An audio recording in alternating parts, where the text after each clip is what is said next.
Donc, on va faire ce matin, donc dans ce moment de recueillement, une méditation guidée sur la base des enseignements de Rinpoche. Et avant de commencer, en fait, je voulais faire une courte introduction pour, voilà, pour rappeler à tout le monde brièvement quel avait été le parcours de Rinpoche et ce qu'il a fait et donc la place en fait qu'il a pu prendre et tout ce qu'il nous a apporté. Hem, donc Rinpoche était né en 1946 au Népal, mais d'une famille tibétaine, puisque c'est son grand-père qui avait émigré au Népal et très tôt, il a manifesté, un grand intérêt pour la méditation. Il s'est, pour une grotte qui était pas très loin, il a été reconnu comme la réincarnation d'un lama à Laodo qui avait vécu dans la même région que lui. Donc, il est parti étudier dans un monastère avec son oncle, d'abord dans la région et ensuite au Tibet, vers l'âge de 10 ans.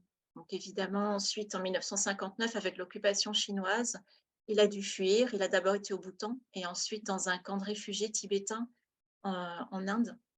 Et c'est là qu'il a connu Lama Yeshe, dont il est devenu le disciple. Lama Yeshe avait quelques années de plus que lui. Et à partir de là, petit à petit, ensemble, ils sont ensuite partis au Népal et c'est là qu'ils ont fondé le monastère de Kopan, en commençant à enseigner à des occidentaux. Et peu à peu, quelques années plus tard, dans les années 70, ils ont commencé à partir enseigner dans le monde entier, aux occidentaux, petit à petit en créant d'autres centres du Dharma aussi dans le monde, ce qui a donné lieu, quelques années après, à la fondation de la FPMT, la Fondation pour la préservation de la tradition du Mahayana. À la disparition de Lama Yeshe en 1984, donc c'est Lama Zopa Rinpoche qui est devenu le maître spirituel de la fondation et qui a donc continué cette œuvre en développant d'autres centres du Dharma, mais aussi énormément de projets caritatifs. Ça, c'est peut-être moins connu en France parce que les projets étaient plutôt orientés sur l'Inde et différents pays d'Asie et voilà, pas forcément dans la sphère française, mais l'objectif en fait de tous ces fonds était, était multiple. Donc il y a eu énormément d'écoles pour l'éducation des enfants, beaucoup de services aussi qui ont été créés pour les personnes âgées, pour les plus pauvres, les plus vulnérables. Il y a aussi énormément d'aides en fait à la sangha ordonnée, donc tous les moines et moniales qui sont faits dans différents pays. Donc c'est des aides directes au monastère, euh, des fonds aussi d'alimentation pour nourrir les moines dans certains grands monastères.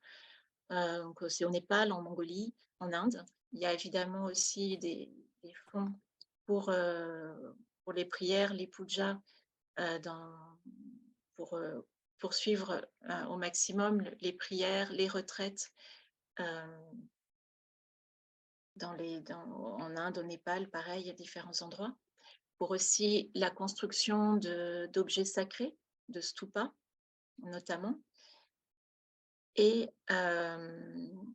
et également un fonds pour la libération des animaux voilà, qui œuvre à différents niveaux. Donc, il y a les libérations d'animaux, mais il y a aussi des soutiens qui sont donnés, par exemple, à des chevaux en Italie. Voilà, c'est donc c'est un héritage énorme, énormément de projets qui ont été menés, qui étaient à la base, en fait, tous menés par cet esprit d'éveil, la bodhicitta, qui était vraiment au cœur de tous les enseignements de Rinpoche et qui était mis en œuvre de manière concrète aussi le plus possible. Donc on a voulu ce matin faire ce moment de recueillement pour voilà, se reconnecter au cœur de cet enseignement. Pour ceux qui n'ont pas suivi forcément la mise à jour là, de notre blog, on a appris donc hier en fin de journée que Rinpoche avait terminé sa méditation. Et Donc, son éminence Ling Rinpoche a proposé que le corps de Rinpoche soit embaumé plutôt qu'incinéré. Donc, le processus, en fait, va prendre plusieurs mois, mais il a commencé hier. Et donc, normalement, après, Rinpoche reposera au monastère de Kopan, au Népal. Donc, pour cette méditation guidée, c'est Vénérable Dechen qui va le faire sur la base de quelques textes. Donc, parmi les centres, les services, les projets de la FPMT, donc il y a aussi les éditions Mahayana, donc pour la diffusion écrite, pour la traduction de livres de prières et aussi de livres d'enseignement. Vénérable Dechen avait rencontré Rinpoche pour la première fois il y a presque 20 ans. C'est lui, en fait, qui l'a poussé à se lancer justement dans la traduction pour servir le Dharma de cette manière-là, puisqu'il y a énormément de façons de le servir, et c'en est une parmi d'autres. Elle a eu la chance, l'opportunité de faire énormément de retraites avec lui, de suivre 4 fois la retraite de la Light of the Path, mais également voilà, des retraites aussi en France, au Mexique et en Inde. Elle a été plusieurs fois son interprète et elle a traduit de nombreuses vidéos aussi ces dernières années. Voilà, donc je vais lui laisser la parole pour cette méditation guidée. Merci beaucoup, Corinne. Donc, Corinne, tu t'es pas présentée. Donc, en fait, Corinne, c'est notre trésorière, la trésorière de l'association des éditions Mahayana. Et c'est aussi une de nos traductrices et relectrices. Donc, c'est une des bénévoles qui offre énormément de temps et de compétences à notre association. Donc, merci, Corinne. Et donc, avant de commencer aussi, pour vous dire, si vous avez besoin d'un support technique pendant le Zoom, on a Marine qui est là. Vous pouvez lui envoyer un petit message dans la discussion si vous avez le moindre souci. C'est hashtag édition Mahayana Marine.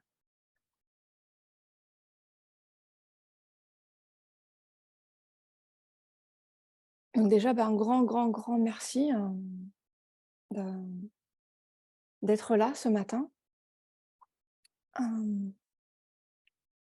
C'est vraiment important dans les moments comme ça d'avoir les amis du Dharma qui sont présents et de pouvoir se réunir. Grâce à la technologie, grâce à Zoom, c'est vraiment formidable. Donc un grand merci d'avoir pris le temps de venir ce matin. Ce que je vais vous proposer, c'est un moment de partage des enseignements de Rinpoche. Et comme Corinne nous l'a très bien dit, l'essence du message des enseignements de Rinpoche, c'est la bodhicitta. Donc c'est pour ça que voilà, je vais vous proposer un moment de méditation, en fait, où je vais guider une méditation, mais en me fondant sur des extraits du livre qui s'appelle la Bodhisattva Attitude, comment dédier votre vie aux autres, où c'est un ouvrage qu'on propose donc en participation libre, et où vraiment on trouve vraiment le cœur des enseignements de Rinpoche sur comment générer la bodhicitta. Donc, comme vous le savez, Kandrola nous conseille d'utiliser la période qu'on traverse pour le plus possible essayer de réaliser le Lamrim, et en particulier l'impermanence et bodhicitta. Donc bien sûr, je vais m'efforcer de suivre ces conseils dans cette méditation guidée.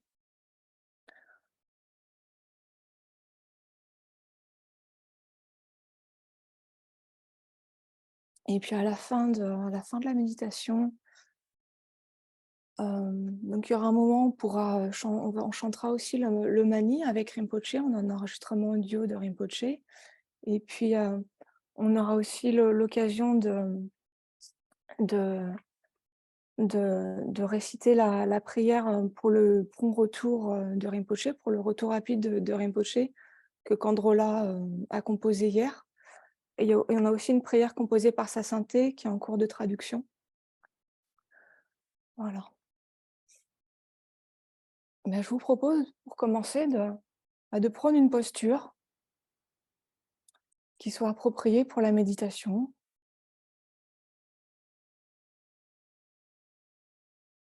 Une posture dans laquelle on essaie d'avoir le dos droit dans la mesure du possible, mais en même temps, il faut que ça reste confortable. Il faut qu'on soit bien dans cette posture.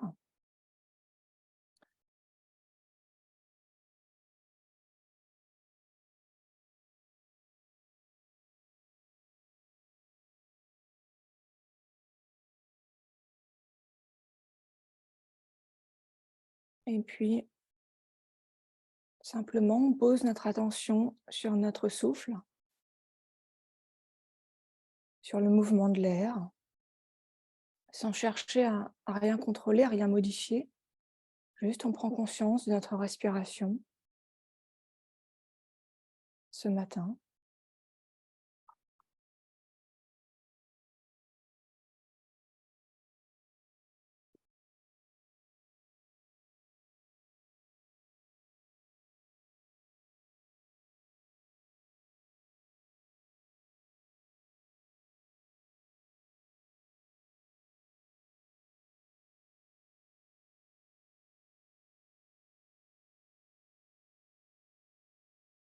En général, une motivation, bien sûr, Rinpoche, toujours une- vraiment important pour lui, la motivation, que toutes nos activités elles soient orientées vers un but qui soit le plus élevé possible. Bien sûr, ce but le plus élevé possible, c'est d'être bénéfique aux êtres. Et pour être réellement être bénéfique aux êtres, il faut avoir développé toutes les qualités d'omniscience, de compassion, d'amour, de sagesse. Donc il faut avoir complètement purifié notre esprit. Donc il faut ce qu'on appelle devenir un Bouddha, Sangye. Donc ça, c'est la motivation de Bodhicitta, afin d'être bénéfique à tous les êtres. Nous-mêmes, on va devenir Bouddha, on va développer parfaitement notre esprit, notre potentiel.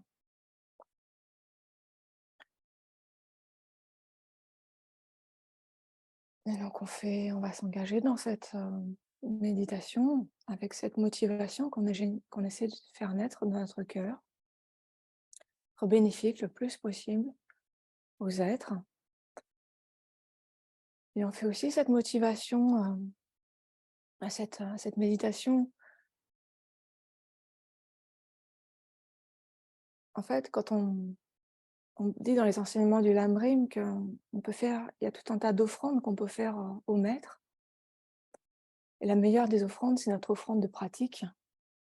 Donc on fait ces méditations sur le Lamrim, sur l'impermanence, sur la bodhicitta, on les fait afin de pouvoir faire naître en nous ces expériences, idéalement ces réalisations, pour pouvoir les offrir à Rinpoche. Et il n'y a rien qui peut réjouir davantage son esprit que de nous voir pratiquer selon ses enseignements.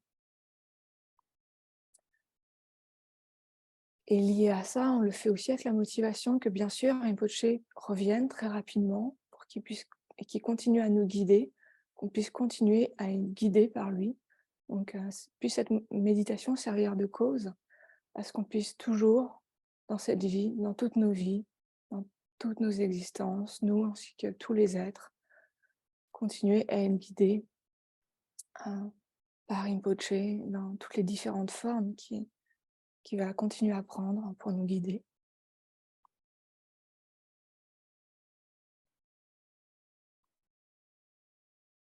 Donc on peut prendre, Marine, si tu peux partager l'écran avec la prière de refuge et de bodhicitta.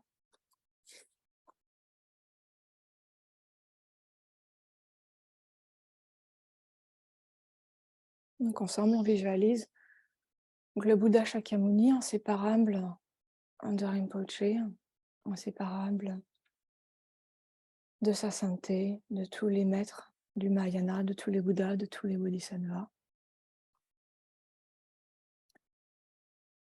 Sangye Chödong Tsoge Tsok Nam La Zhong Chu Ban Do Dani Kyam Sun Shi Dake Jinso Gibe Soknanki Jola Benche Sangin Jompa Shom Sangin Shadong Soki Chognam Chongchum Bando Dani Kyapsul Daki Jinso Gibe Soknanki Jola Benche Sangin Jompa Shom. En le Bouddha, le Dharma et le Sangha. Jusqu'à l'éveil, je prends refuge. Grâce au mérite réuni par ma pratique de la générosité et des autres vertus, puissais-je devenir un Bouddha afin d'être bénéfique à tous les êtres. Merci Marine. Donc on visualise que depuis le Lama Bouddha, des rayons de lumière sont émis, nous accordent, d'abord nous purifier de tout ce qui pourrait entraver notre esprit, tous les voiles, tout ce qui fait obstacle à ce qu'on puisse réaliser l'ensemble du Lamrim. Et puis dans un second temps, à nouveau, des rayons de lumière sont émis, viennent du corps du Bouddha Lama, viennent nous toucher, pénètrent notre propre corps, pénètrent vraiment chaque cellule de notre corps, chaque recoin de notre corps, de notre esprit, et nous accordent toutes les bénédictions du Lama Bouddha, afin qu'on obtienne immédiatement toute la réalisation du Lamrim.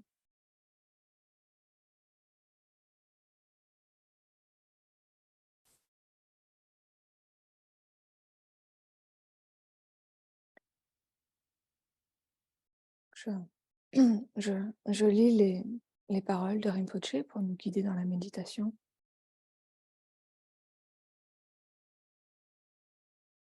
Maître Bouddha Shakyamuni descendit dans ce monde depuis la terre pure de Tushita et manifesta les 12 actes d'un Bouddha.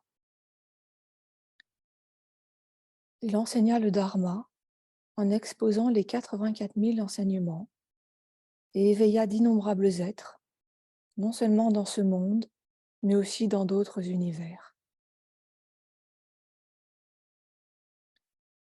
Selon la vue ordinaire, le Bouddha tourna la roue du Dharma par 3 fois. Il enseigna d'abord les 4 nobles vérités à Sarnath, puis il mit en mouvement la roue du Dharma à Rajagir, où il révéla les sutras de la perfection de la sagesse.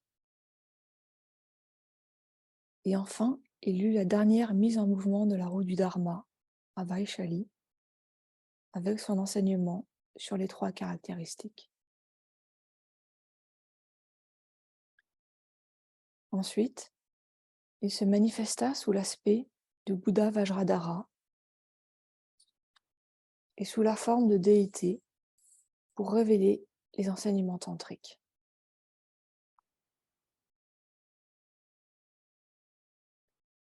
Pour finir, le Bouddha nous fit la démonstration de l'impermanence, à nous, les êtres dotés de conscience, par son passage dans l'état au-delà du chagrin.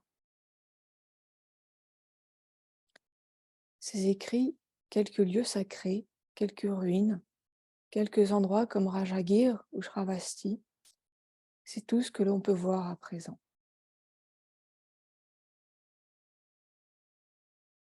Il n'y a donc aucun doute que je peux moi-même mourir, et même aujourd'hui. Je vais mourir aujourd'hui.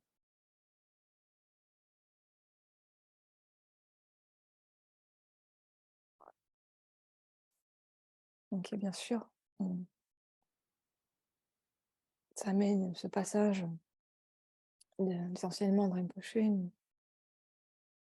nous amène bien sûr le souvenir du moment que nous sommes en train de vivre et du dernier enseignement que Rinpoche nous donne.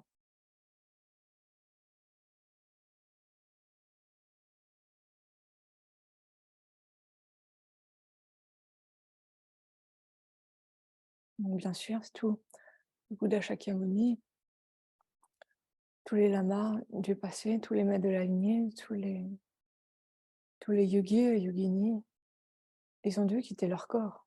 Ils ont quitté leur corps. Bien sûr, nous aussi. Comment est-ce qu'on peut imaginer que nous, on puisse échapper à la mort? Évidemment, nous aussi, on va devoir mourir. Et on ne peut pas garantir qu'on ne doive pas mourir aujourd'hui même.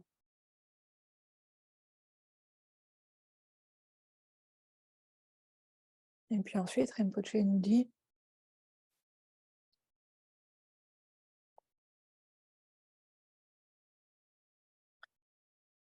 donc, il y a eu les deux disciples proches du Bouddha, Shariputra, Maudgalyana, les 6 ornements, les pandits Nagarjuna, Asanga, Shanakirti et les autres.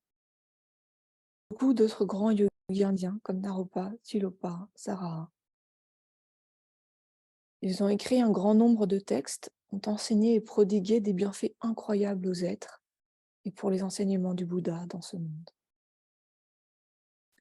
Maintenant, nous pouvons qu'entendre leurs noms et voir les textes qu'ils nous ont laissés, ainsi que les quelques grottes ou lieux où ils ont médité et accompli des réalisations. C'est pourquoi cela ne fait aucun doute que je peux moi-même mourir, et même aujourd'hui.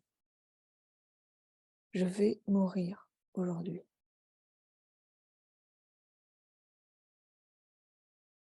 Donc on génère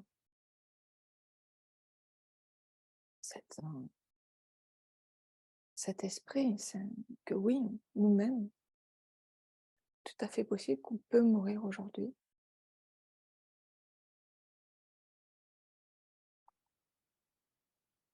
Essayer de générer cette forte conviction dans notre esprit, pas juste des paroles, mais on le sent dans notre cœur que oui, nous-mêmes, ça peut être notre dernier jour. Il n'y a aucune garantie.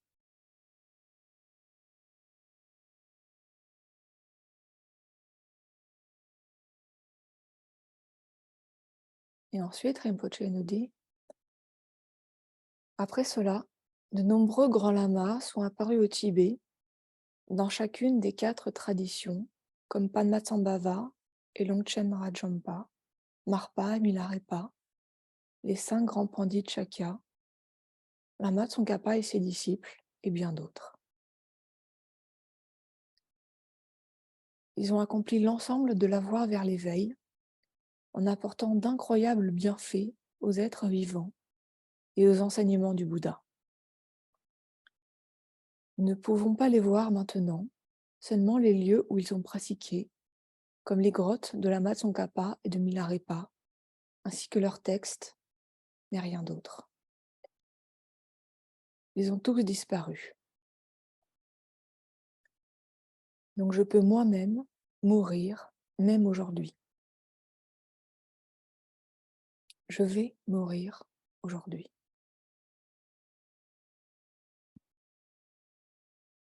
Qu'à nouveau, on génère de façon très très forte cette prise de conscience de notre propre impermanence.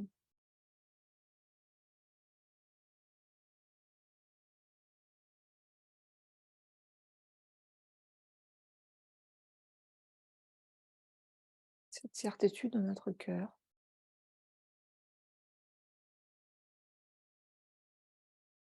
que le moment de la mort est complètement incertain et peut-être que nous sommes en train de vivre notre dernier jour.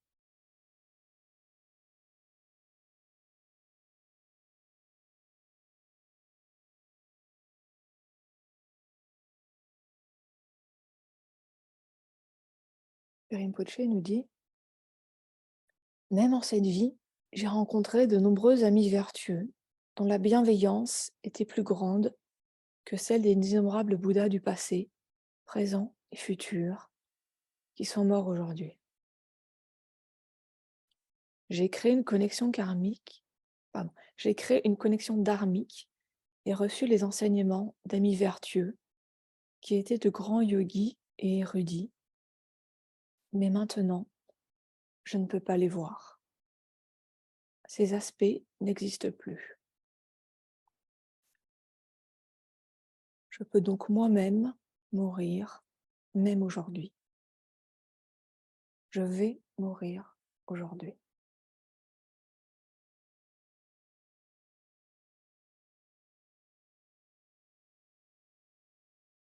Encore, on renforce encore plus ce sentiment que oui, il n'y a aucune certitude, c'est peut-être qu'on est en train de vivre notre dernière journée.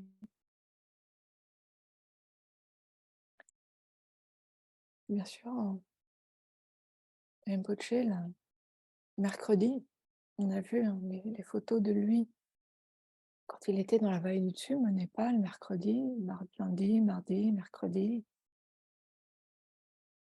On ne voyait pas de différence sur ces photos. Il avait l'air d'être comme à son habitude.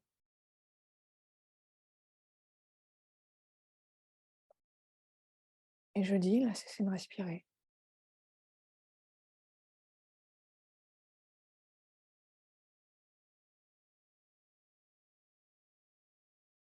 Et il peut nous arriver exactement la même chose. Aujourd'hui, on peut être en forme, être en bonne santé, et ce soir, on cesse de respirer.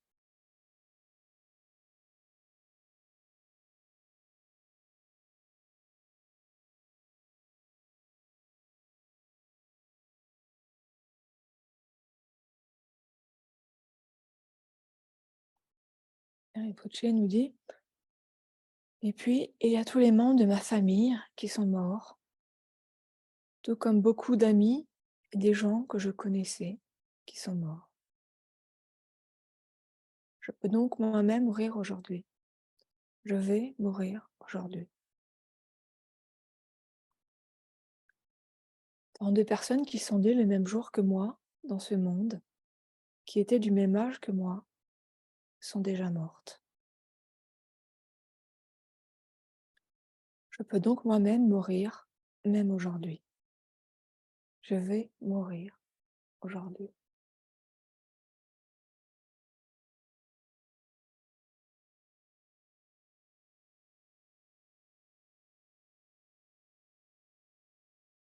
Donc on essaie, grâce à la force de notre concentration, de rester concentré en un point sur cette conclusion. Oui, on va mourir aujourd'hui. Le moment de la mort étant incertain, on peut mourir aujourd'hui même.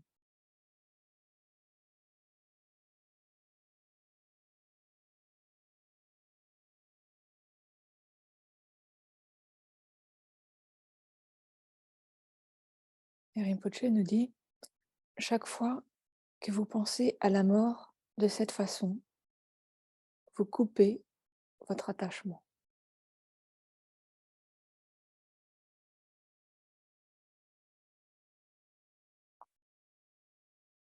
Comme vous le savez, c'est grâce à la prise de conscience de notre propre impermanence et principalement du fait qu'on ne sait pas quand on va mourir, le moment de la mort est incertain.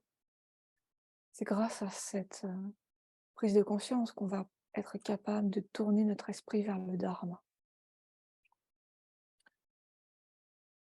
De faire en sorte, bien sûr, si on pense ainsi chaque jour, si chaque jour on se dit peut-être c'est ma dernière journée, on va vraiment extraire l'essence de chacune des journées qui nous restent.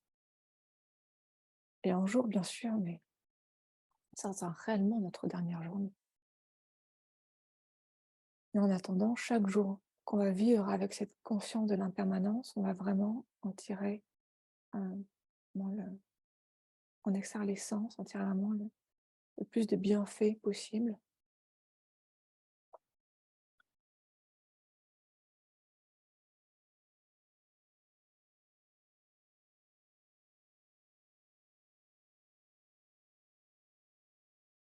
Et Rinpoche nous dit, dès maintenant, je dois abandonner le karma négatif, cause de la souffrance, et ne pratiquer que la vertu, cause du bonheur. vous en arrivez à cette conclusion?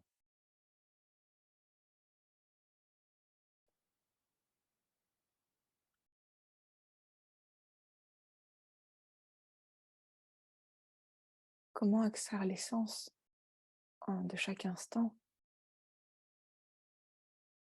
Ça, c'est le premier point que nous dit Rinpoche, c'est d'arrêter de créer les causes de souffrance et nous engager dans les causes de bonheur.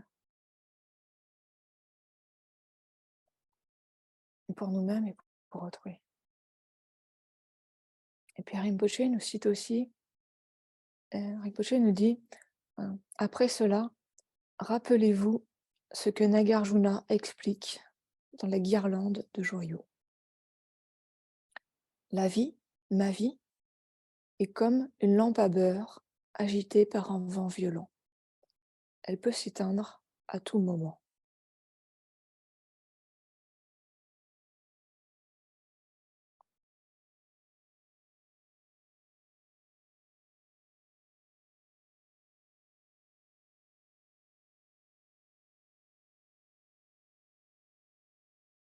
Rinpoche nous dit, la nuit dernière, tant de personnes sont mortes dans ce monde. Elles sont allées se coucher avec plein de projets en tête pour le lendemain, pour cette année, l'année suivante, etc.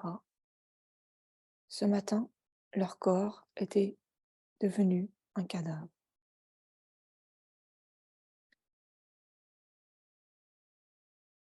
Si j'étais mort la nuit dernière, je serais maintenant dans des états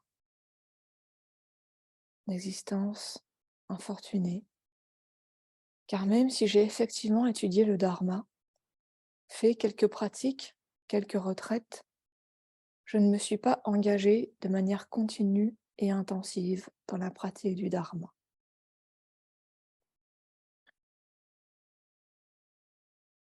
Je répète la dernière phrase. Je ne me suis pas engagée de manière continue et intensive dans la pratique du Dharma. Donc ça, c'est vraiment aussi un aspect très important pour Rinpoche, c'est de s'engager dans la pratique du Dharma de façon continue et intensive, de façon ininterrompue. Faire en sorte que chaque moment de notre vie devienne Dharma.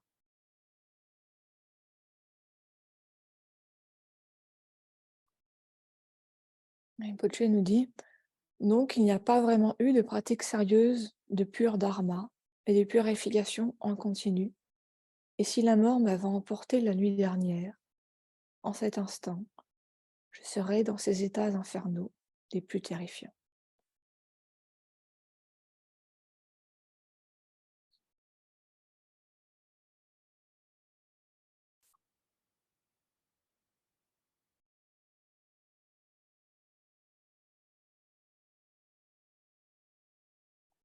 Donc maintenant qu'on a établi que notre vie humaine, ce corps humain que nous avons à présent est impermanent et soumis à un changement d'instant en instant, et qu'un petit rien peut le faire dysfonctionner, peut faire qu'il ne peut plus continuer à fonctionner, plus se maintenir, et qu'on doit quitter ce corps, poursuivre notre chemin dans un autre état d'existence, et qu'on ne sait pas quand ce moment arrivera, qu'on a bien établi ça fermement dans notre esprit. Rinpoche nous dit, maintenant, essayez de ressentir à quel point cette parfaite renaissance humaine est précieuse.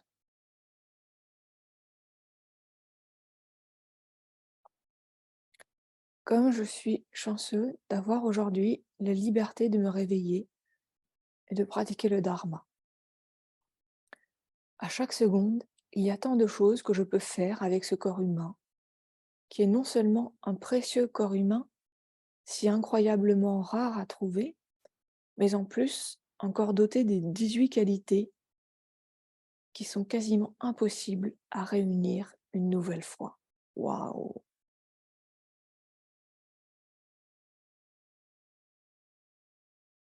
On, on contemple cet aspect-là, le fait qu'on a actuellement ce précieux support d'un corps humain. Pourquoi est-ce qu'un tel support est précieux? Ce qui nous permet de nous engager dans quelle que soit l'activité dans laquelle on souhaite s'engager, on peut s'y engager grâce à cette existence humaine.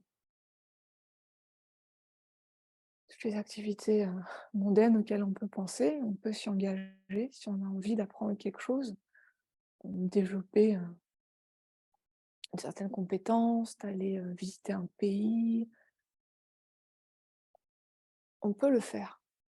Grâce à ce corps, à cet esprit, on a ce corps, on a cette intelligence qui nous permet de nous engager dans toutes les activités dans lesquelles on souhaite s'engager.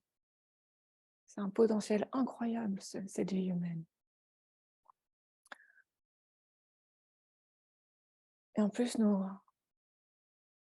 on a, on a suffisamment de nourriture, on a un toit sur la tête, on a des vêtements,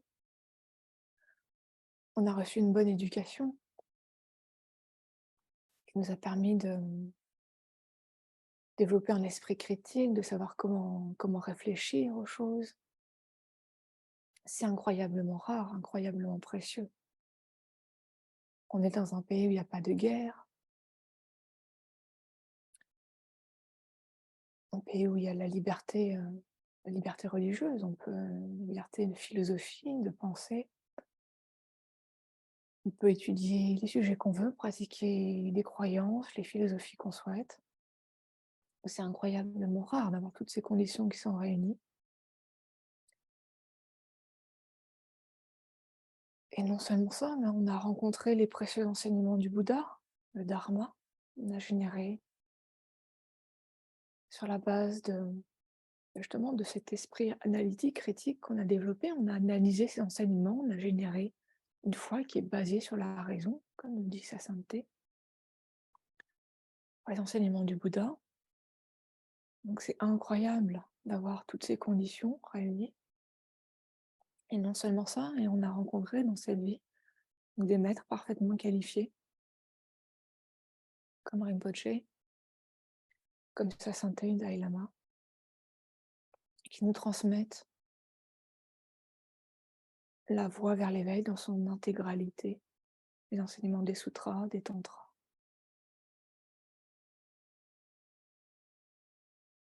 Et Rinpoché nous dit, à chaque seconde, j'ai l'incroyable liberté et l'opportunité de créer les causes pour le bonheur de toutes mes vies futures, en générant le renoncement à cette vie. Le premier point.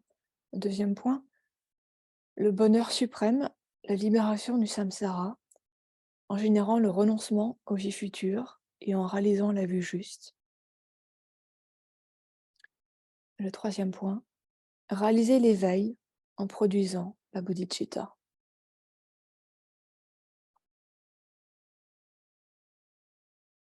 J'ai la capacité de créer les causes de tous ces bonheurs temporaires et ultimes, même en une seule seconde. Ainsi, chaque seconde de cette parfaite renaissance humaine qui est mienne est de loin plus précieuse que des montagnes d'or et de diamants, plus précieuse que tout le ciel rempli de joyaux qui exaucent les souhaits.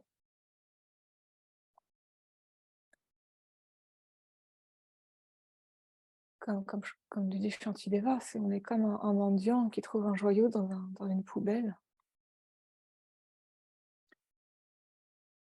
Même si on est un mendiant qui trouve un joyau, en fait, c'est rien comparé à la valeur de ce qu'on est actuellement, de cette précieuse vie humaine.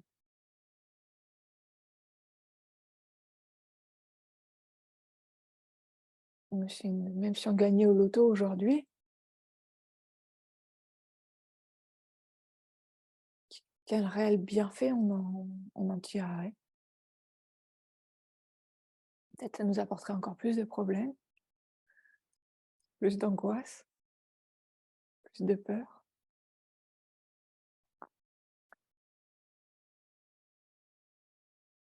Et là, on a obtenu quelque chose qui n'a pas d'équivalent. dans ce monde, une précieuse renaissance humaine.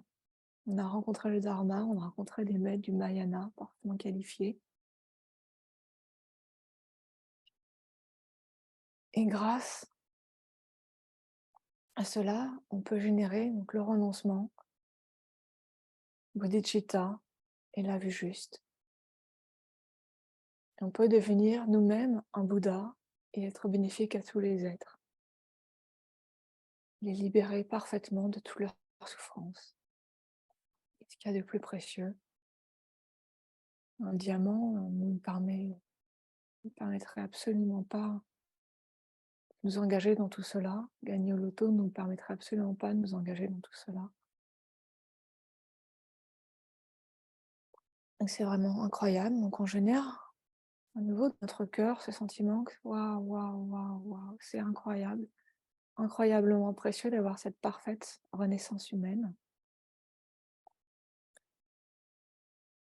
Toutes les libertés, toutes les conditions propices qu'elle nous offre.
On essaie, grâce à notre concentration, de rester en point sur ce sentiment qu'on a fait naître dans notre cœur, que cette parfaite renaissance humaine, ce corps dont on dispose actuellement, toutes les conditions qui l'accompagnent, sont tellement, tellement, tellement précieux.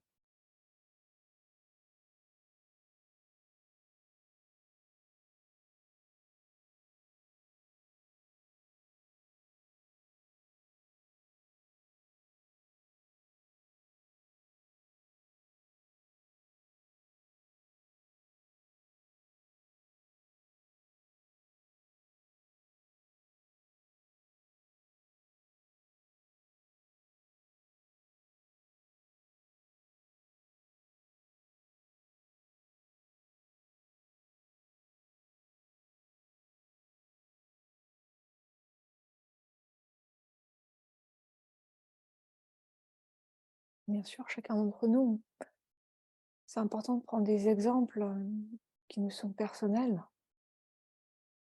des maîtres que nous-mêmes on a rencontrés, les enseignements qu'ils nous ont conférés, des conseils qu'ils nous ont prodigués, de toutes les conditions positives qu'on a rencontrées dans cette vie, pour que ça soit, pour que la méditation devienne vraiment réelle, vivante pour nous, pas que ça soit juste quelque chose d'abstrait.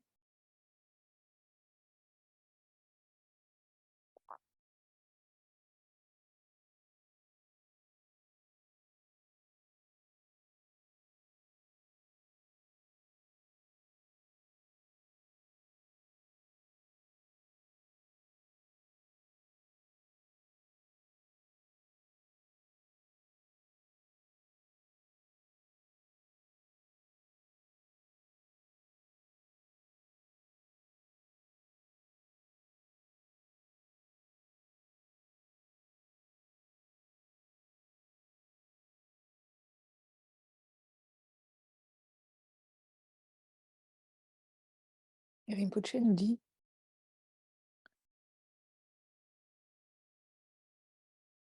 je ne dois donc pas gaspiller ne serait-ce qu'une seule seconde de cette vie.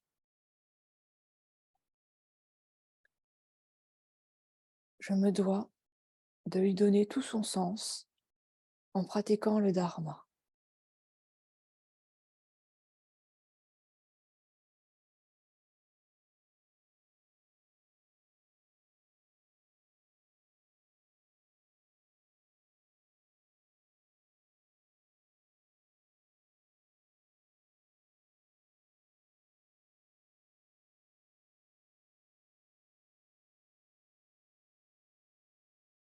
Et Rinpoché poursuit: pratiquer le dharma signifie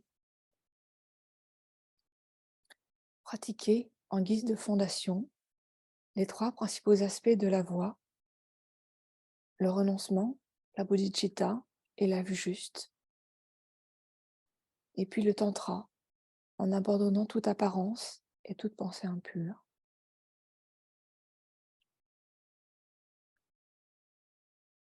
Et puis pratiquer le dharma signifie aussi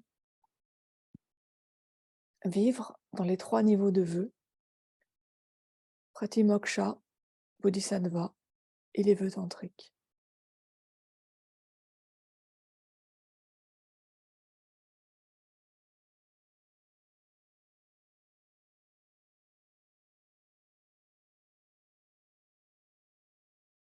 Donc on génère à notre cœur cette forte résolution, détermination, cet engagement à partir de maintenant de consacrer chaque instant de notre vie qui nous reste à la pratique du dharma, de ne pas gaspiller une seule seconde, une seule, une seule journée, un seul moment.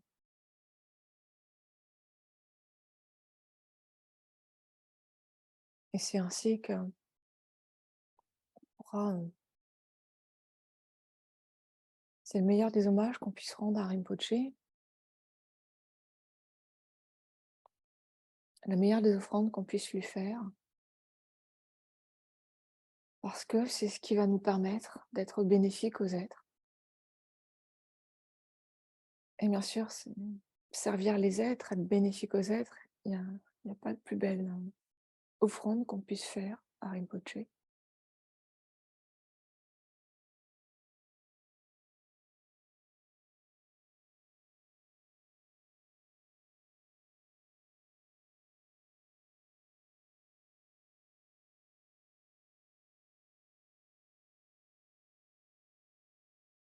Donc on gère dans notre cœur cette détermination d'utiliser chaque instant de cette précieuse renaissance humaine pour pratiquer le dharma. Donc tout d'abord, comme Rinpoche nous le dit, de générer le renoncement. Donc qu'est-ce que c'est le renoncement? C'est de voir que le samsara est que de la nature de la souffrance. Même les plaisirs qu'on peut rencontrer dans le samsara, ils sont pas fiables. Ils ne nous apportent pas de réelle satisfaction. Ils sont incapables de nous apporter le vrai bonheur auquel on aspire. Et on ne va pas continuer à passer le reste de notre vie à sautiller d'un petit plaisir à un autre petit plaisir en essayant d'obtenir un vrai bonheur. C'est impossible, on ne réussira jamais à obtenir le vrai bonheur auquel on aspire comme ça. Donc on se rend compte que ça n'a pas de sens, qu'on ne peut pas se fier au samsara. Donc on génère ce sentiment d'émergence définitive. On peut traduire comme ça, renoncement, émergence définitive, de vouloir sortir pour toujours de ce cercle de souffrance,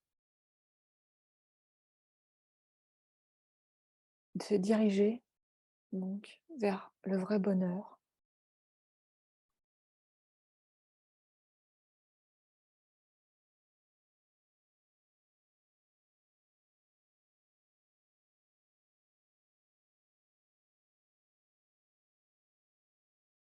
Bien sûr, une fois qu'on a trouvé la clé pour sortir de la prison, on peut pas laisser tous les autres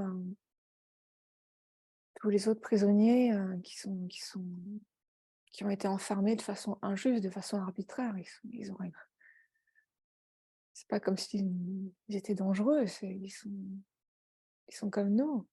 Ils veulent juste être heureux, mais sous l'emprise de l'ignorance, comme ils ne savent pas quelles sont les causes du bonheur, quelles sont les causes de la souffrance, ils s'engagent encore et encore dans les causes de la souffrance en espérant obtenir le bonheur. Donc nous qui avons trouvé la clé pour sortir de la prison du samsara, on ne peut pas les laisser, il faut qu'on les libère. Donc on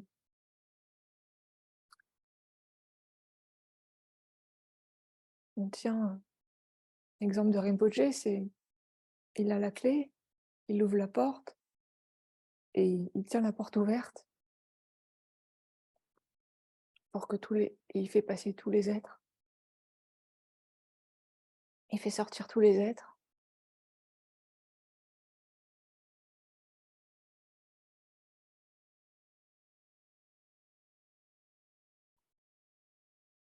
Il les fait sortir avant lui.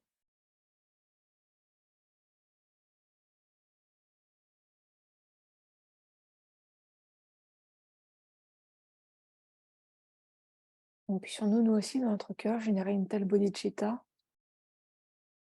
de faire passer tous les êtres au-delà des souffrances du samsara, de les conduire vers un vrai bonheur.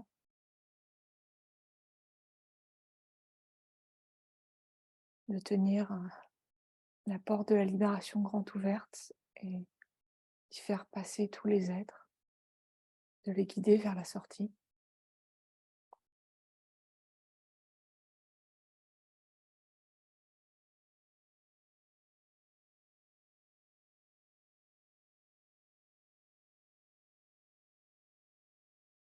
Dans Rinpoché nous dit, puisque je vais mourir aujourd'hui, que dois-je faire? Je dois pratiquer la bodhicitta.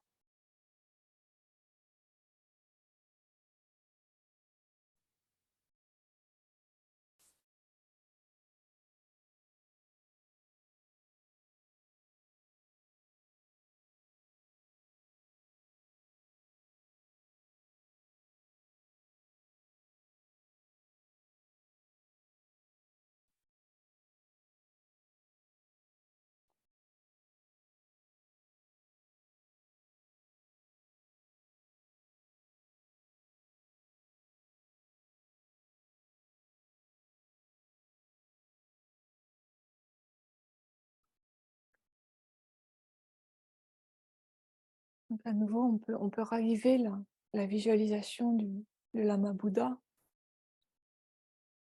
de Rinpoché en face de nous, comme quand on a pris refuge, et lui demander de nous accorder ses bénédictions afin d'éliminer tous les obstacles, tous nos voiles, tous les voiles de notre esprit, tous les obstacles, tout ce qui nous empêche d'ouvrir complètement notre cœur, de générer la bodhicitta.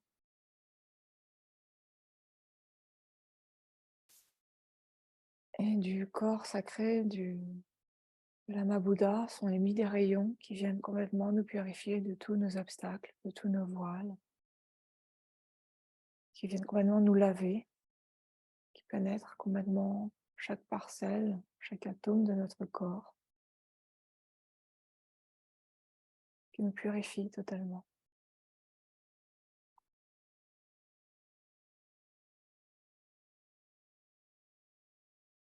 Et à nouveau, depuis le corps sacré du Lama Bouddha, des rayons de lumière sont émis et viennent nous accorder toutes les bénédictions de Rinpoché, des Bouddhas, afin qu'on puisse générer dans notre esprit toutes les réalisations du Lamrim, depuis la dévotion au maître, jusqu'à la bodhicitta, jusqu'aux deux bodhicittas conventionnels et ultimes. Et puis bien sûr qu'on a aussi toute la réalisation des tantras. Et en particulier, on demande ces bénédictions au Lama Bouddha pour qu'on puisse immédiatement, au cours de cette session même, générer bodhicitta dans notre cœur.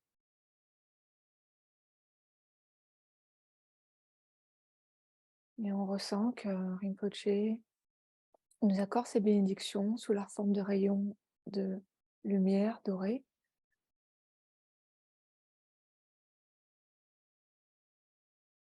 qui pénètrent en nous, remplissent complètement tout notre corps.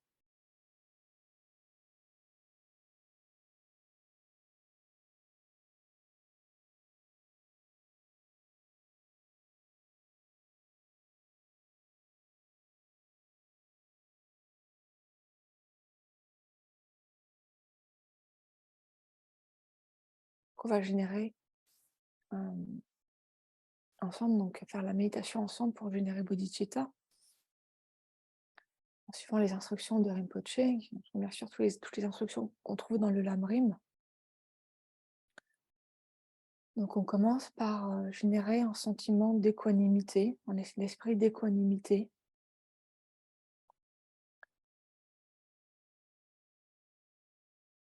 Bien sûr, on a des gens dans notre vie actuelle, ce sont nos proches, nos amis, notre famille, des gens avec lesquels on a établi un lien particulier.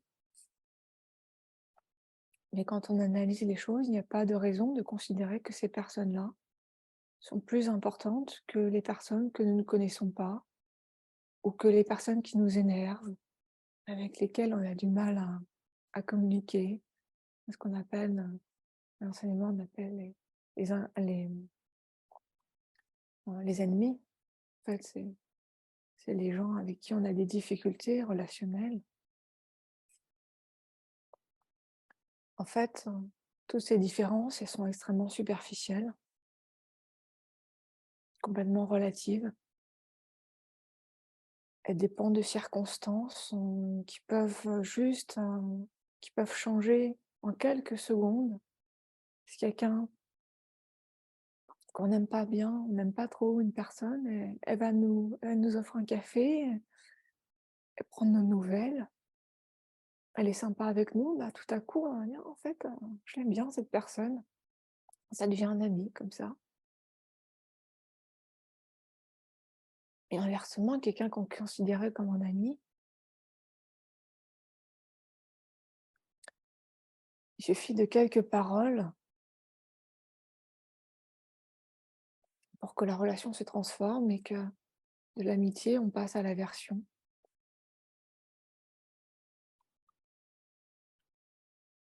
Donc il n'y a aucune raison de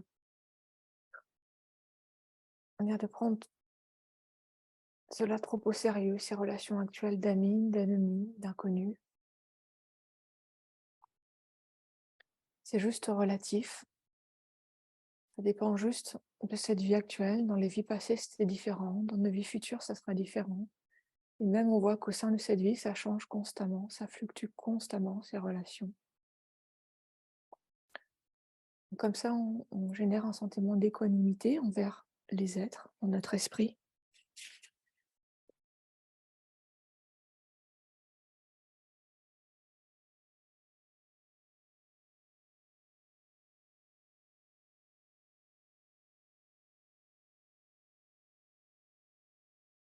Et puis bien sûr, comme je vous l'ai dit tout à l'heure, quand on médite sur le Lamrim, c'est important de prendre des exemples personnels aussi.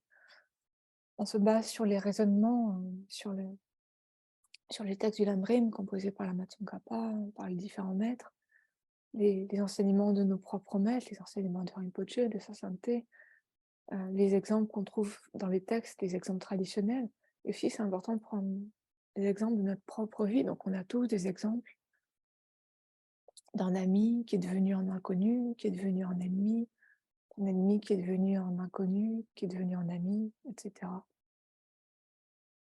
Donc, on prend des exemples qui nous parlent.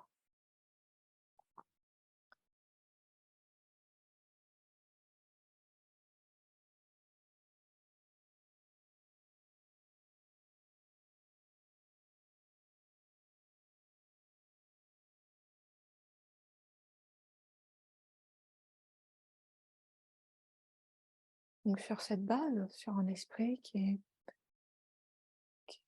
devient plus équanime, on se rappelle euh, que notre esprit est sans commencement. Notre esprit, si on remonte mentalement, on peut remonter notre continuum mental, notre courant de conscience. On peut se rappeler d'hier, d'avant-hier, de la semaine dernière. On voit qu'il y a une continuité. Il y a des fluctuations dans notre esprit, mais il y a une continuité. Comme une rivière, il y a un flux. Et on peut remonter comme ça l'an dernier, il y a 10 ans, 20 ans, quand on était jeune, quand on était adolescent, quand on était enfant, quand on avait, je sais pas, peut-être 3, 4 ans, 5 ans, on a les premiers souvenirs. Mais c'est pas parce qu'on n'a pas de souvenirs de 1, 2 ans, 3 ans qu'on n'existait pas. Bien sûr, notre esprit, il était déjà là. Donc on peut remonter comme ça, quand on était dans la matrice, de notre mère, et avant, notre vie précédente, notre esprit était déjà là. Il y avait déjà cette continuité, ce fleuve qui s'écoulait. Et ce fleuve, ce courant de conscience, il s'écoule depuis des temps sans commencement. Depuis des temps sans commencement, on a pris différents corps, on a eu différentes vies.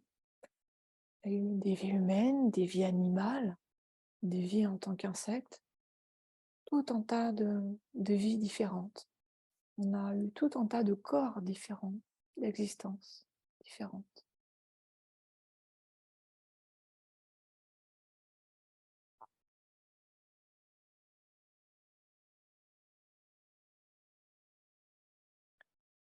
Et dans toutes ces vies,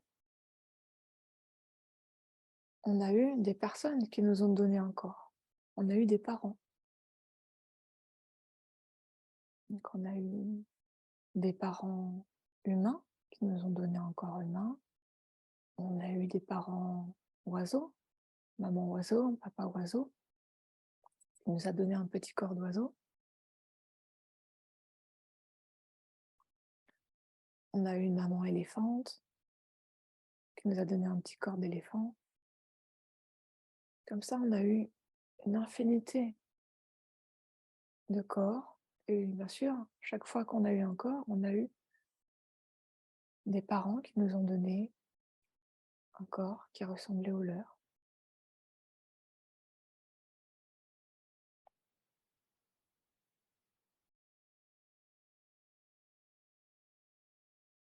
Donc tous les êtres, en fait, à un moment donné, ils ont été nos parents, ils ont été notre mère.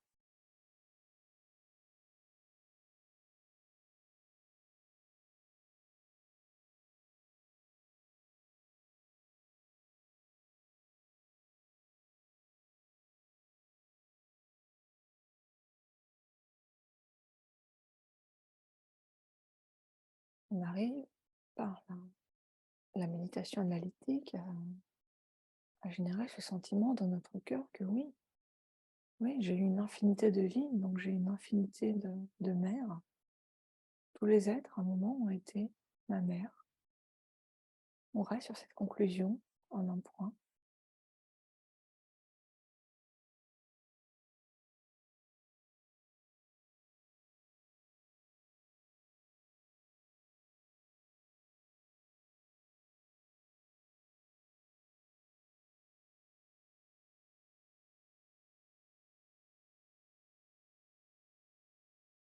Et donc, dans toutes ces vies, toutes nos mères, elles ont pris soin de nous de différentes façons.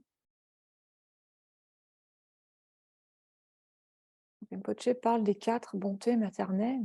Il nous dit, je cite Rinpoché, la première est la bonté de nous avoir donné un corps en nombre incalculable de fois, depuis des vies sans commencement.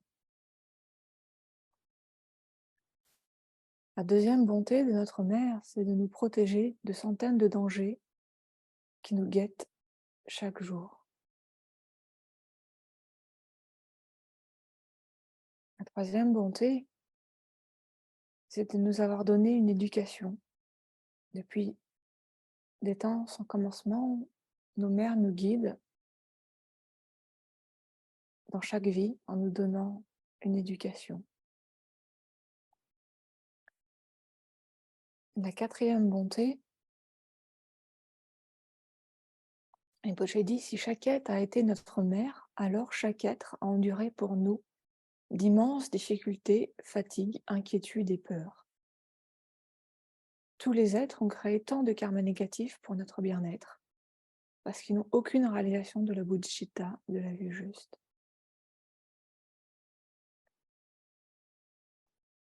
Et en fait, les êtres, quand ils étaient nos mères, ils ont pris soin de nous sans aucune considération pour leur propre sécurité ou sans aucune considération par rapport au karma qu'elles étaient en train de créer. Par exemple, si nous on avait faim, et ben, elles n'ont pas hésité à voler, à tuer pour nous nourrir. Et maintenant, nos mères, elles font l'expérience de ces karmas négatifs, d'avoir tué, volé, menti, pour prendre soin de nous. Et où est-ce qu'elles sont? Donc elles sont dans des états d'existence infortunés, en résultat de s'être engagées dans ces actions négatives pour nous permettre d'avoir de quoi manger. Donc en réfléchissant de cette façon-là,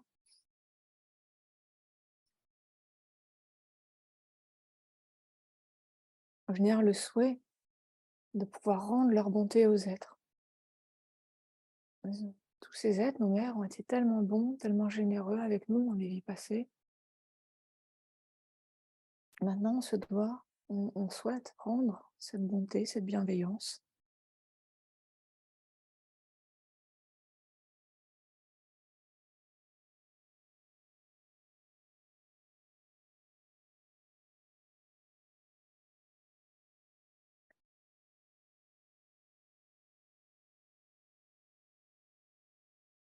Et on fait naître un sentiment d'équanimité entre nous et les êtres.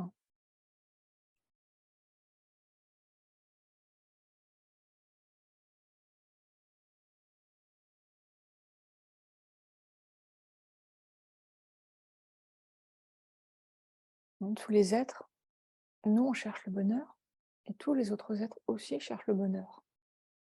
Et il n'y a pas un droit au bonheur qui est supérieur à un autre droit au bonheur. On mérite tous de façon égale d'être heureux. C'est comme 10 mendiants qui ont faim. Est-ce qu'on va en nourrir qu'un seul? Lequel? Sur la base de quoi est-ce qu'on va choisir la personne à laquelle on donne de la nourriture en ignorant les autres? Non, si on a un peu de nourriture, on va la partager entre ces 10 personnes qui ont faim.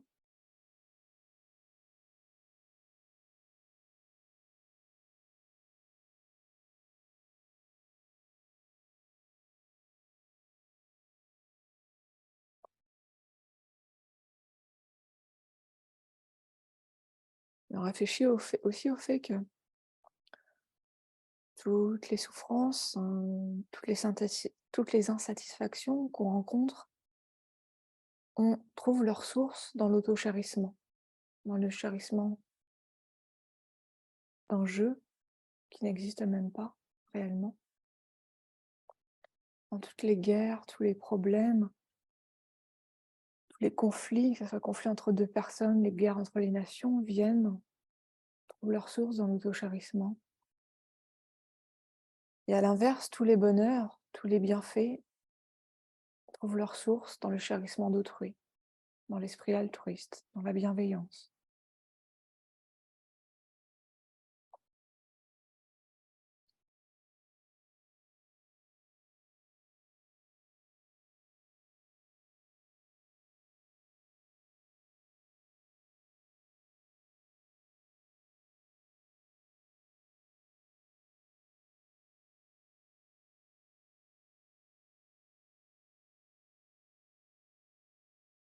Alors, Rinpoche nous engage à pratiquer Tonglen sur la base de cette méditation. de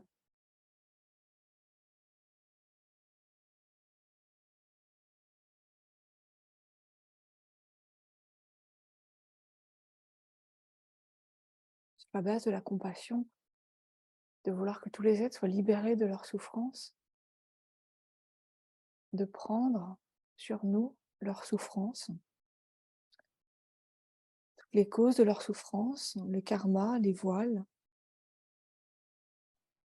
de tous les êtres qui souffrent.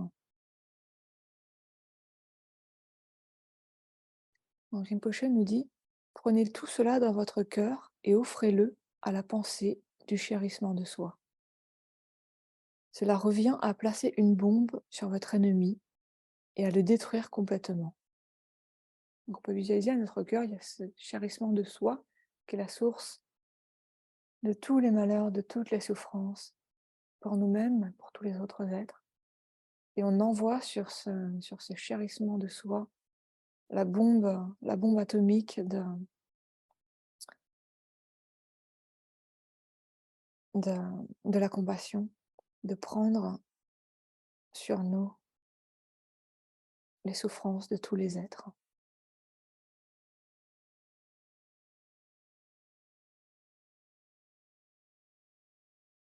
Donc on peut faire ça pendant quelques instants. Imagine les différentes formes de souffrance que rencontrent les êtres qui ont faim, qui ont soif, qui ont peur, qui souffrent de maladies, qui souffrent de solitude, de dépression.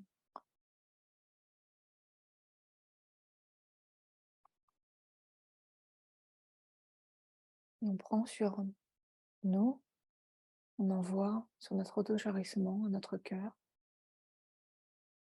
toutes ces souffrances.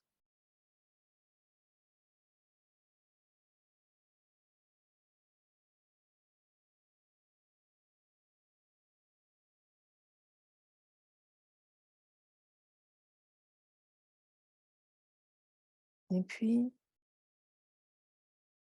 sur la base de l'amour qui veut que tous les êtres soient heureux, on va maintenant donner à tous les êtres. On donne tous nos mérites passés, présents, futurs, tout le bonheur résultant de ces mérites jusqu'à l'éveil, toutes nos possessions matérielles. Et on imagine, je cite Rinpoche, que tous les êtres obtiennent un corps humain parfait, rencontrent le Dharma, rencontrent un ami vertueux, réalisent toute la voie complète vers l'éveil, ils sont libérés de toutes leurs souffrances samsariques et de leurs causes.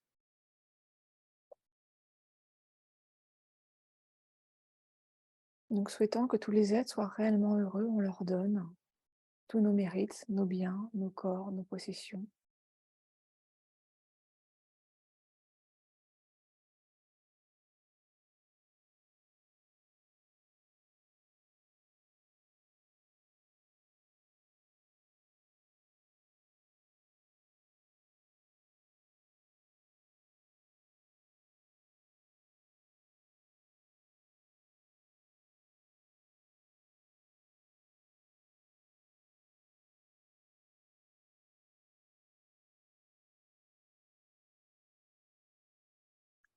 Donc on peut faire bien sûr cette méditation de Tonglen en suivant la respiration sur les inspires, on prend, sur les expirations, on donne. Ou bien on peut passer quelques minutes à prendre, puis quelques minutes à donner, comme c'est le plus facile pour nous.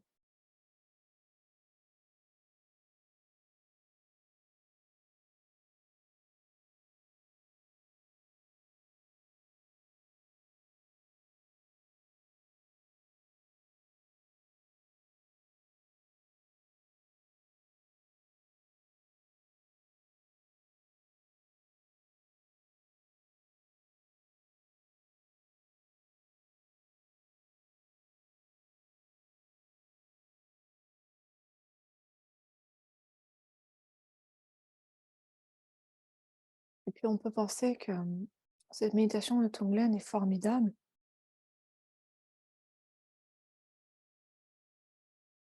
mais il s'agit simplement d'une visualisation. Ce qu'il nous faut maintenant, c'est développer vraiment dans notre cœur l'attitude extraordinaire, l'intention supérieure, d'être réellement capable de pratiquer ainsi, de faire en sorte que cette méditation ne soit pas juste une simple visualisation, mais qu'elle devienne réalité,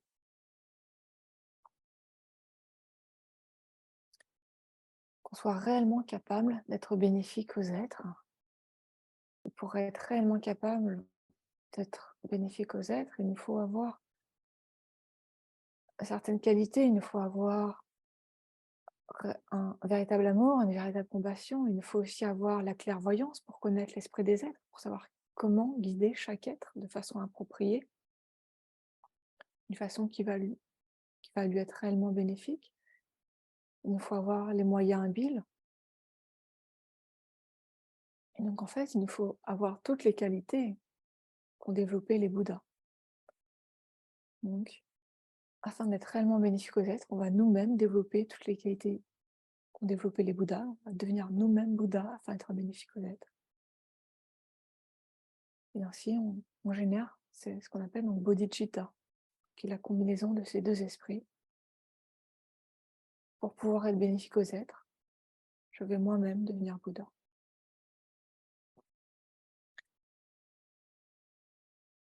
Donc on essaie de générer cette bodhicitta dans notre cœur et en même temps,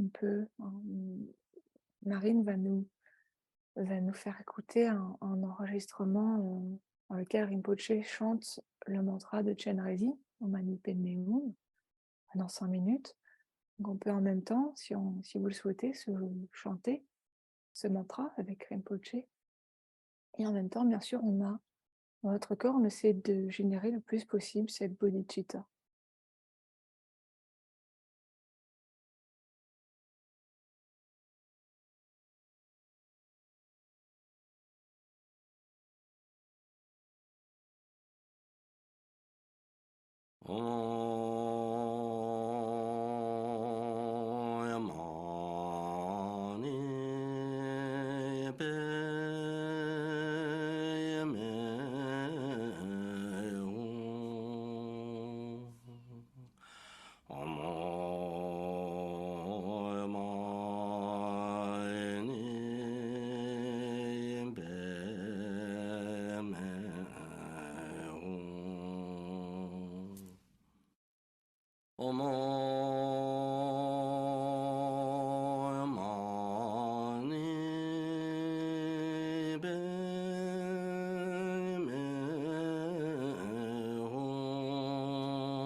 On peut rester en silence pendant quelques instants,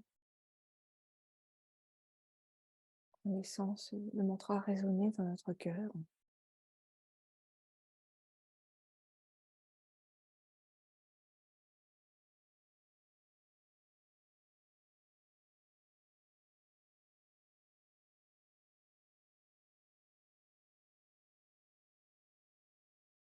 Et puis Marine va partager avec nous une prière que Rinpoche a composée sur la base du texte de Shantideva, qui s'appelle la Bodhisattva Attitude. On va le partager à l'écran et on peut réciter tous ensemble cette prière.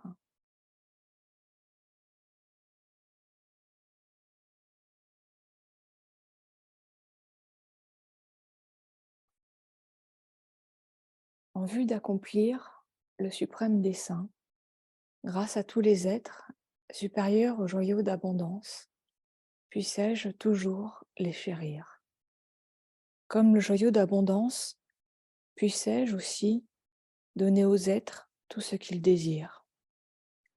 Comme l'arbre miraculeux, puissais-je aussi combler toutes leurs attentes. Afin d'accomplir le bien de tous les êtres, je donne mon corps, mes biens et toutes mes vertus des trois temps, sans le moindre sentiment de perte. En donnant tout, la douleur sera transcendée et mon esprit réalisera l'au-delà des peines. Puisque je dois tout donner, mieux vaut maintenant l'offrir aux êtres. J'ai offert mon corps à tous les êtres en le livrant à leur bon plaisir. Ils en usent toujours à leur guise, le frappent, l'humilient ou le tuent. Qu'ils jouent avec ce corps, s'en moquent, le tauntent en dérision. À quoi bon le chérir? Je l'en aurais déjà fait don. Qu'ils lui infligent tout ce qu'ils veulent, du moment que cela ne leur nuit pas. Que notre rencontre ne leur soit jamais inutile. Si une pensée de colère ou de foi apparaît chez ceux qui me rencontrent, qu'elle serve toujours de cause à la réalisation de tous leurs souhaits. Que ceux qui m'insultent me blessent physiquement ou me raillent, aient tous la bonne fortune d'atteindre l'éveil. Puissais-je être le protecteur des êtres sans protecteur, le guide de ceux qui sont en chemin, le bac, le navire et le pont de ceux qui veulent traverser. Puissais-je être une île pour ceux qui cherchent une île, une lampe pour ceux qui veulent une lampe, une couche pour ceux qui souhaitent se reposer, et le serviteur de ceux qui désirent un serviteur. Puissais-je être la pierre miraculeuse, le vase magique, le mantra de connaissance, la panacée, l'arbre qui comble les souhaits et la vache d'abondance pour tous les vivants. Comme la terre et les autres grands éléments, tel l'espace, puissais-je toujours de maintes façons servir de support à la vie d'êtres innombrables. Et jusqu'à ce qu'ils atteignent le nirvana, puissais-je, de toutes les façons et en tout lieu, être une source de vie pour les êtres, en nombre aussi illimité que vaste est l'espace. Tant que durera l'espace, et tant qu'il y aura des êtres, puissais-je moi aussi demeurer dans le monde pour en dissiper les souffrances.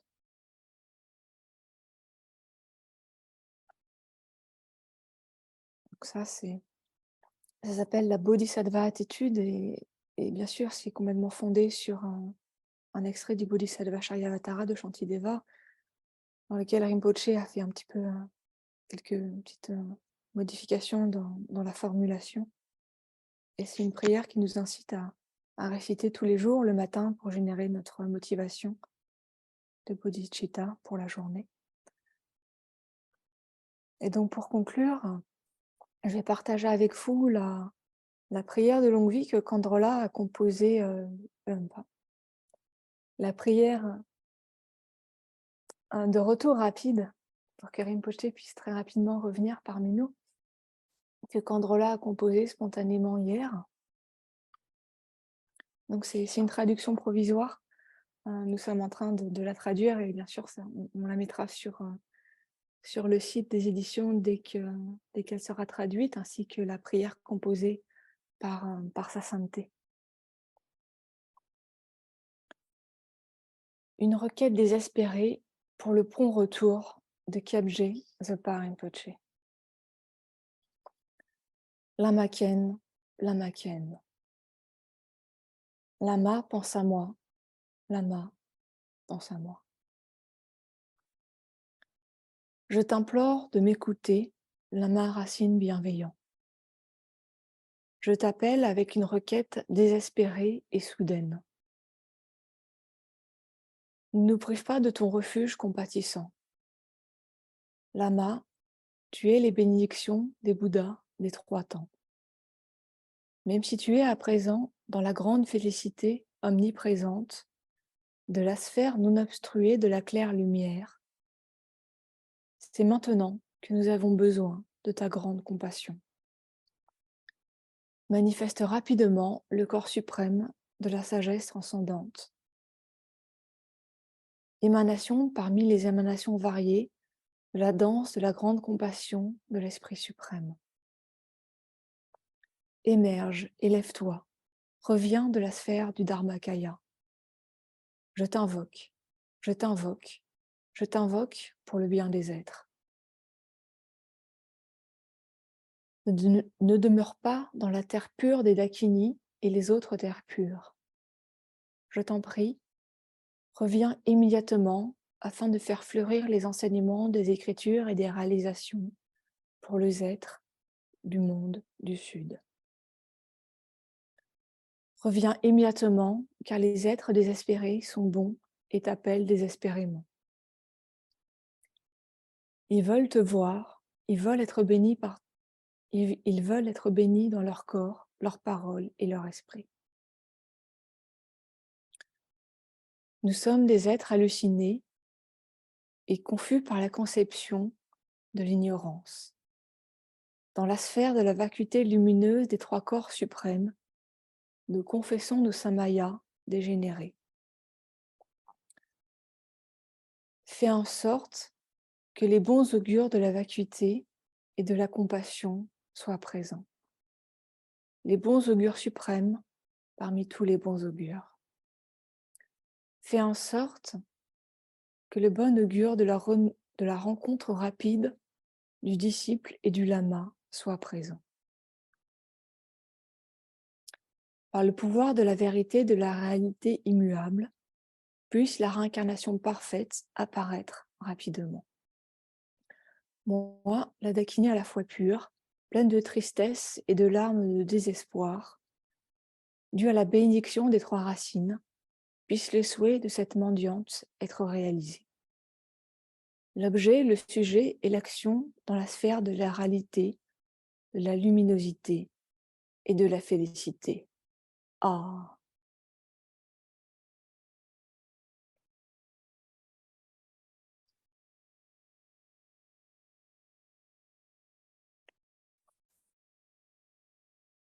dédié les mérites, je lis à nouveau la dernière strophe de la Bodhisattva attitude. Tant que durera l'espace et tant qu'il y aura des êtres, puissais-je moi aussi demeurer dans le monde pour en dissiper les souffrances. Et tous les mérites que nous avons créés ensemble par ces méditations,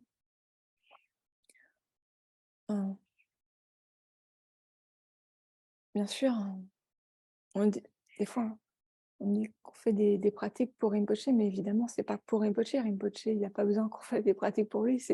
On dédie les mérites pour nous, pour les êtres, pour tous les disciples, pour qu'on puisse créer la cause, pour que Rinpoche revienne très rapidement, pour s'il y a des obstacles dans notre esprit, pour être guidé à nouveau par lui, que tous ces obstacles deviennent immédiatement non existants,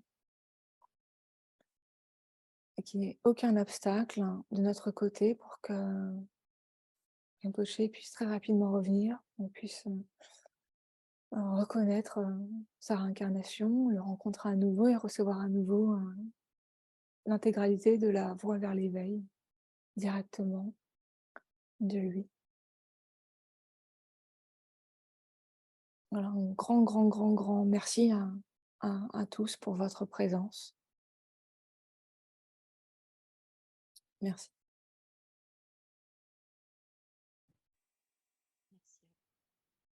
Merci à vous. Merci beaucoup. Merci à vous. Merci à vous. Merci infiniment. Merci beaucoup. Merci beaucoup.